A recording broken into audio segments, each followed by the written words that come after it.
ஆதி சதுர்வேதங்கள் ஓதும் பரஞ்சோதியே எங்கள் அச்சனார் கோவில் அரசே. நம்புவோர்க்கு உபகாரி என்பதில் இவரன்றியில் நாட்டில் ஓர் தெய்வம் யார்கான். ஆதி சதுர்வேதங்கள் ஓதும் பரஞ்சோதியே எங்கள் அச்சனார் கோவில் அரசே. சுவாமியே சரணமையப்பா. அச்சங்கோயில் அரசே சரணமையப்பா.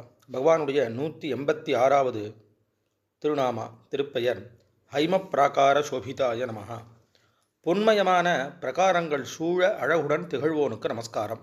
ஹைம பொன்னாலான பிரகாரங்களால் சூழப்பட்ட மாளிகையில் சோபித்த அழகோடு விளங்குபவர். இந்த நாமாவில் விவரிக்கப்பட்ட இந்த 7 பிரகாரங்கள்ங்கிறது சூரியகாந்தம்னு ஒரு பிரகாரம், சந்திரகாந்தம்னு ஒரு பிரகாரம், அக்னிகாந்தம், ஸ்பட்டிகம், ரத்னம், தங்கம், வெள்ளி அப்படிங்கிற 7 சுற்றுகள். பொதுவாக ஸ்ரீரங்கநாதனுக்கு 7 பிரகாரங்கள் இருந்தால் ஸ்லோகமே இருக்குது, இன்னும் இருக்குது. அதுதான் சப்த பிராகார மத்தியன்னு கொண்டு போய் ஸ்லோகம் சொல்கிறது. நிறைய சந்நிதிகள் 7 பிரகாரங்களோடு கூடினதாக உண்டு. இந்த 7க்கும் தத்துவார்த்தங்கள் இருக்குது. சப்தவைசீருஷன்யா பிராணாகான்னு வேதங்கள்லாம் சொல்கிறது இதை. அதனால் இந்த 7 சுற்றுகள் இருக்குது. பரமேஸ்வரனுடைய உருவானவர் இவர். அந்த பிரகாரங்களால் சூழப்பட்டு அழகுற அந்த பிரகாரங்கள் சூழ பகவான் இருக்கார். அதை திருக்கடைகள் 7 கழிந்த பொழுதில் அப்படிங்கிற சேரமான் பெருமாள் நாயனாருடைய திருக்கைலாய ஞான உலாவில் 35வது வரியில் இது வருது. அதனால் பரமேஸ்வரன் 7 பிரகாரங்களுக்கு நடுவில் சூழ தான் இருக்காராம். பரமேஸ்வரனே சாஸ்தா, கைலாசத்தில் இருக்கிறதும் பகவான், இன்னொன்று எல்லா தேவதைகளுக்கும் விசேஷமாக 7 பிரகாரங்கள் சொல்லப்பட்ட அர்த்தங்கள்லாம் இங்கே வருது. சபரிமலையில் பொன்னம்பலமேட்டில் தேவசிற்பியான விஸ்வகர்மாவனால் நிர்மாணிக்கப்பட்ட கோயில் பொன்மயமான பிரகாரங்களால் சூழப்பட்டுள்ளதாக இருக்குது.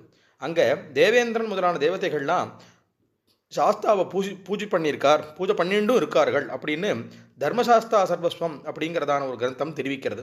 அதனால் பகவான் தங்க பிரகாரங்களோடு சோபிச்சு இருக்காருன்னு இருக்குது. இன்றைக்கும் நம்ம சபரிமலையில் பகவானை சுற்றி பொன்வேந்த தகட்டில் பகவான் விசேஷமாக இருக்கார். சிதம்பரத்தில் இருக்கார். ஸ்ரீரங்கத்தில் மேலே பகவானுக்கு பொன்வேந்த விமானம், இது மாதிரி மதுரையில் இருக்குது, இன்னும் நிறைய இடங்களில் இருக்குது. அதனால் பகவான் பொன்னையன், அவருக்கு இருக்கிறது எல்லாமே பொன் விஷயமாக சொல்லப்பட்டிருக்கு. அந்த ஹைமப்பிரகார சோபித்தனாக பொன்மயமான பிரகாரங்கள் சூழ விளங்குகிறார்னு இந்த நாமாவானு தெரிவிக்கிறது. அச்சங்கோவில் அரசே சரணமையப்பா. அச்சனார் கோவில் அரசே சுவாமியே சரணமையப்பா.